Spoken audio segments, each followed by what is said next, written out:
So after having this wonderful Bardstown Origin Series, let's take a trip back down to the bottom shelf, a trip we often like to take. And let's review this new bottle I have of Old Tub Kentucky Straight Bourbon Whiskey, bottled in bond, 100 proof. I have had this before. This is my pre-TikTok days when I was just doing posts on Facebook and the various whiskey groups. I think that I'm still a member of, but rarely posting. I did have this bottle, was honestly not overly thrilled with it. But again, I like going back to bottles, whether they're bottom shelf, top shelf, or mid shelf, anywhere in the middle. I like going back to bottles that I may have thought otherwise about in the past, see if my opinions changed as my palate has evolved. And this is one of them. I don't see this in every liquor store. Happen to see this in one. It is barely $22, probably even cheaper in other places outside New Jersey, but $22 in New Jersey. The deal with this is this. Company is Beam Suntory, distillery Jim Beam. This was released in June 2020. Prior to that, this was a distillery-only release, and you bought it at distillery in 375 milliliters. After that, they started having it as a limited release. Again, don't see it everywhere, but occasionally I see it here and there. Saw this and thought for $22, it's definitely a buy. It's a mash bill is it is slightly different than the Jim Beam mash bill. I'm not sure if this mash bill is right or the other one is right, but I have a mash bill of 75% corn, 13% rye, 12% malted barley. The 13% rye I know is right, but when I looked at the Jim Beam 7, that one was 77 corn, 13 rye, 10. So I'm not sure. Bottom line is especially the same. 13% rye is the mash bill, which is, not really high, but then again, that's the same 13% rye, same mash bill as in Wild Turkey, so it can be bold.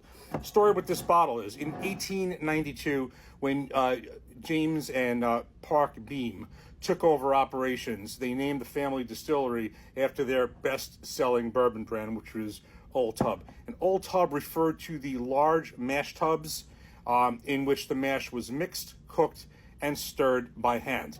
And that's what it's referred to. This is non-chill filtered. It is non-carbon filtered. It is a bottled in bond bourbon, which means by definition it is at least 4 years old, among the in addition to the other definitions of a bottled in bond. It is only screened for leftover barrel char, but again, non-chill filtered and non-carbon filtered. I believe I remember that the whiskey can look a little cloudy with that. That's supposed to be part of the charm of it. Supposedly you get more of the flavor like that. We shall see. And that's basically the deal with this. So I'm just going to scan the bottle because it's actually kind of a lot of information on here, and then we'll get started. So this is the front of the bottle. There's actually something interesting written on the bottom if you want to pause. And I'll definitely pause the back too. It's kind of cool, kind of the old-fashioned writing on here, but all the markings of a bottled in bond, very interesting.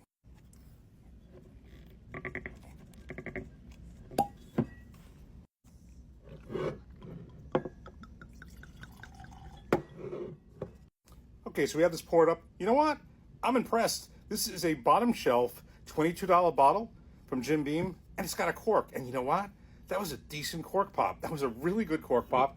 They have this bottle that's more, and it's a screw top. I love a cork. I know that many people think the screw tops are better. They keep the whiskey in. Maybe they do, but I don't know. Something like a nice cork pop like that. This has it. I was not expecting it. I'm like, wait a minute.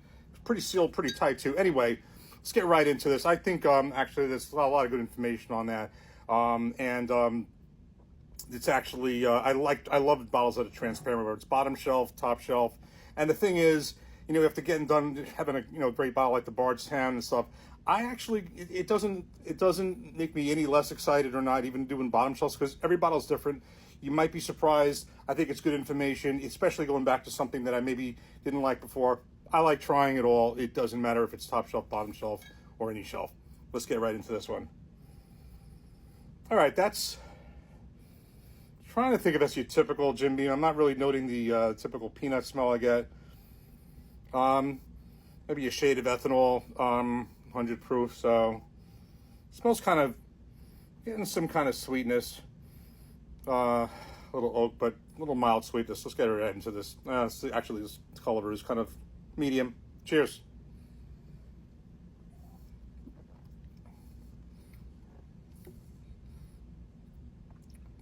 It's okay. I mean, it's what I'd like to do, I'll do this in a separate video. I'm going to compare this to the Jim Beam. I want to see how much different this is than, say, a Jim Beam 7. This is obviously, maybe I'd be better with just the extra age black, which may be closer to 6. This is at least 4 years, but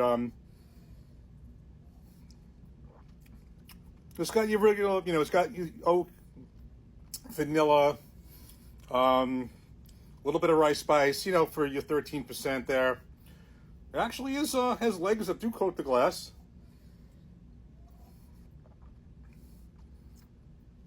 It's not terrible. It's not terrible. I think I actually probably like this better than when I had it the first time.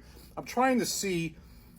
I remember the first time I thought I saw kind of like some haziness to it. I think they say when you put it in ice, it might get hazy with the non-chill filtering and non-carbon filtering. But I mean, this is a $22 bottle with the cork, Jim Beam product, and doesn't taste. It for sure tastes better than the Jim Beam White, no doubt.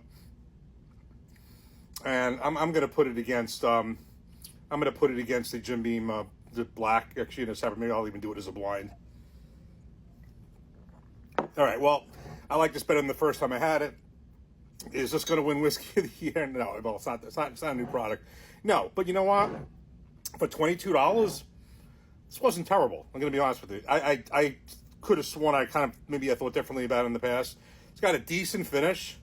$22. I really don't think this is it's not a loss. So we'll compare it to the other Jim Beam products, which have the same mash bill, but are chill filtered. That's what's different here, that this is non-chill filtered, non-carbon filtered, whereas the other products, I believe, are. So we'll do that on the next one. Cheers, take care. Thanks for watching.